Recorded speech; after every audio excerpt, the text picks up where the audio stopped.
Hi, I'm James. And I'm Anthony. And this is Words and Numbers.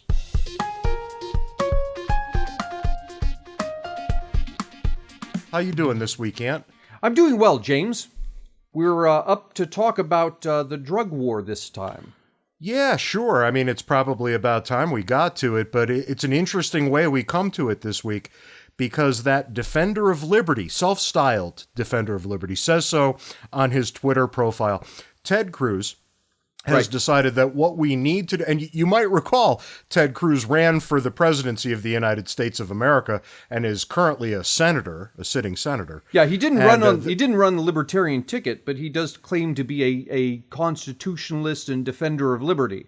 Right, an ardent supporter of all things liberty, unless and until drugs are implicated. Because what he said maybe a week or so ago now is that what we really need to do is send the United States military into Mexico to disrupt and upend the drug cartels. Yeah, this is, you hear this over and over again, people arguing that we need, heavy hand of government to fix some problem. And if you trace it back, the problem more often than not is caused by an earlier heavy-handed government intervention. Right, and it's pretty easy to determine where this one starts because Richard Nixon, president then of the United States, declared war on drugs. And, when we start declaring war on common nouns, you know how these things go. Right. We talked about the war on poverty not too long ago, and I'll remind everybody that we have an ongoing war on terror, which is working out quite swimmingly every time I go to the airport. But in 1971, Richard Nixon declared war on drugs. And since 1971, we've spent roughly $1 trillion, with a T, $1 trillion on this so-called war. And now Ted Cruz wants to ramp it up even more. Yeah, and of course we have to remember what we have to show for it is about 300,000 Americans currently in jail because of drug charges. We talk about the lives that we save by making drugs illegal, but nobody seems to ask the question: how many lives do we destroy because of the war on drugs? Right, and I think we've got, one of those bigger picture things that we probably want to talk about today, because it does seem to be the case that in order to save all of these lives, what we end up doing is ruining any number of other ones. Yeah. And, it bears some examination, right? What is the best approach here? And I'm not claiming to know what the best approach in terms of drug policy is, apart from maybe we shouldn't have one. Yeah, and it's a harsh thing to say, right? In one sense, given that we've got Americans all scared about drugs, but on the other hand, you have to really step back and ask, what are you trying to do here? If you're trying to make Americans' lives better, I'm not entirely sure that the drug war is doing that, right? I think there's a good argument to be made is doing the exact opposite. Maybe we just typically start with different sorts of questions. Like, what are we trying to accomplish here? Because the so-called drug warriors, they never seem to have any trouble explaining what they're trying to accomplish. They're trying to rid American culture of drugs, period. They want all drugs gone tomorrow. And, since 1971, we've been given that a try, and it seems not to work. No, it seems not to work for a very good reason. The American people have decided that they actually kind of like doing drugs from time to time. Some in a habitual, problematic sort of way, others in a recreational, problemless sort of way. And, when we sit back and we think about the strides we've made with marijuana policy over the past 3 or 4 years now. Remember, we had legalization beginning in Colorado and in Washington, and the drug warriors came out of the woodwork to tell us that civilization as we know it was about to end. And yet, when we look at every place, it's roughly little more than half the states now that have entered into some form of marijuana legalization. There have been literally no problems whatsoever in any of those places. Yeah, life goes on experiment. as it always did, right? So maybe it's time to apply that lesson to drug policy more simply and more broadly. Yeah, well, I think, not only do we have the experiment going on now of the states that have legalized marijuana versus those that haven't, it seems that very few policymakers are aware of history. Right? We went through this with alcohol prohibition. We made alcohol illegal, and what transpired is you had the rise of crime families and murders and the black market. All of the heavy negative things that we have today in the illegal drug trade, we had in this country with the illegal alcohol trade, and that's right. It went away when we legalized alcohol again. That's right. And one wonders what Ted Cruz makes of this, right? Because alcohol prohibition in the early part of the 20th century led directly to the kinds of cartel activities that he now wants to go and smite down in Mexico. Right. Right. Exactly to it, except it was more localized in our own country. But we seem to have learned nothing from what we did roughly 100 years ago right now. But I'm here to tell you that the people roughly 100 years ago, those who wanted to prohibit alcohol the same way people want to continue to prohibit drugs right now, were infinitely more honest in their approach, right? Because those people knew full well that the United States Constitution provided the federal government with absolutely no power to prohibit alcohol. That's right. And if you want the government to have that power, you've got to amend the Constitution, which is what we did. Right. And as fundamentally misguided as I think those people were, constitutionally speaking, they were on very firm ground. They did exactly what was legally and constitutionally required that they do.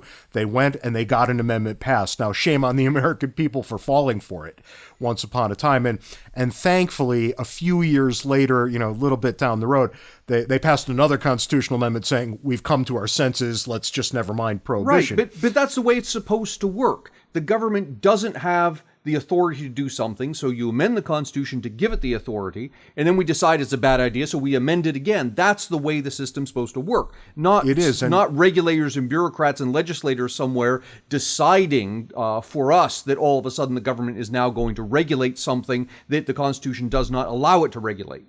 Yeah, no, that's exactly right. And to use Lincoln's formulation, right, that's what government of, by, and for the people looks like.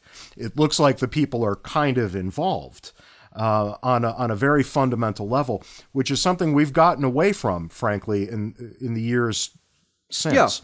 Yeah. Now, there's a good argument here. People are going to say, well, yeah, but it's really difficult to pass a constitutional amendment. And, but the fact of the matter is, if it is indeed difficult to pass the amendment, that to me tells us something right off, that we don't have enough agreement on this topic. If we were of a mind, it wouldn't be difficult. If this were such a good idea, we shouldn't have to sit back and think, well, it'll be really hard to pass. Yeah. And that gets us back to, the American people want certain things. And sometimes they want that which their betters would decline for them. Right? And the American people want drugs. Let's just be honest about this. And I think this is where we should begin. Not what we should be trying to preclude, right? And I'm here to tell you, I can go to any city in the United States right now, and within 15, 20 minutes, have whatever drug anybody might want. It's not hard to figure out how to accomplish this. And if that's the case, what we've got is a fully functional market, a black market, but a fully functional one. It delivers what people want. The interesting thing about a black market, we outlaw stuff and we imagine that by outlawing it, it goes away. It doesn't go away. It just goes on to some illegal market. And the interesting thing about the black markets is that they do not have, the government does not extend property rights protections to them. So, in a regular market, if you sell me a car and I, give you a check that's no good, you can take me to court, and the government provides a system for us to settle this dispute. But because drugs are illegal, if you sell me some drugs and I give you some counterfeit cash or whatever, I just run away and I don't pay you, you have no recourse because the thing is illegal, and so now you've got to resort to violence. Because that's the only thing you've got left, given that the government has said we're not going to extend protections to this particular product. Right, and in a very real way, the government literally introduced innocent victims into the mix. Yeah. Because all kinds of people end up getting caught up in this mess. Yeah, you have, police breaking down doors in the middle of the night, and there are plenty of examples of them getting it, right according to the law, but there are plenty of examples of them getting it wrong, breaking down the door of someone who isn't the drug dealer, or throwing in the flashbang grenade and burning. There's a 3-year-old or 2-year-old child. They threw it into the crib, and the child had severe burns from this.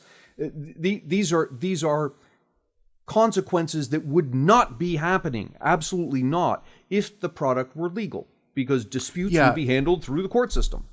That's right. And as is almost always the case, right, the downside, well, these are unintended consequences. No right-thinking person said, wouldn't it be great if we instituted a system that yielded these outcomes? No. Nobody said such a thing.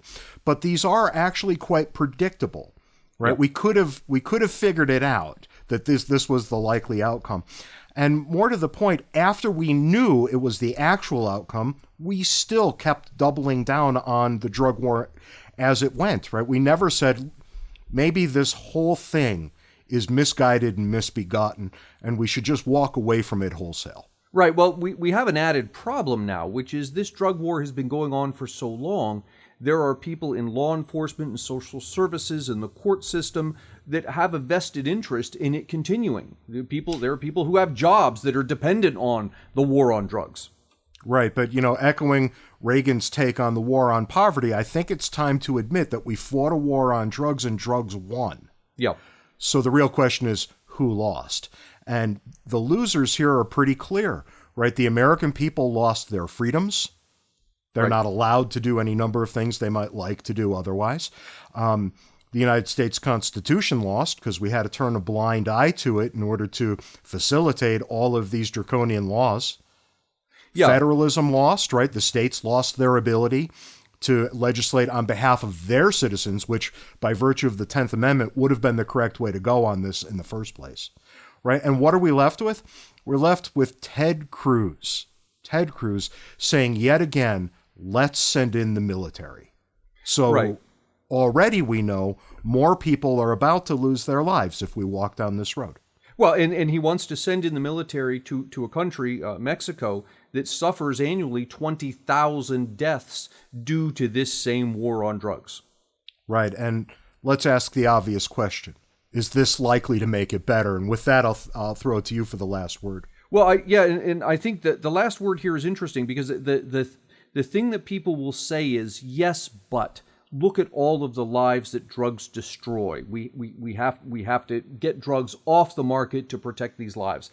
And that statement is not false, but it's only half of the picture. The other half are the lives that are lost due to the drug war. And to put it in perspective, right? Compare heroin to alcohol. Heroin's illegal, alcohol is legal. There are about 500,000 people who suffer from heroin abuse in this country versus 26 times that, almost 16 million people who suffer from alcohol abuse. About 8 times the number of people die annually from alcohol overdose as die from heroin overdose. So really, if you want to ask, what's the real problem if you compare those two drugs, the real problem is the one that's legal.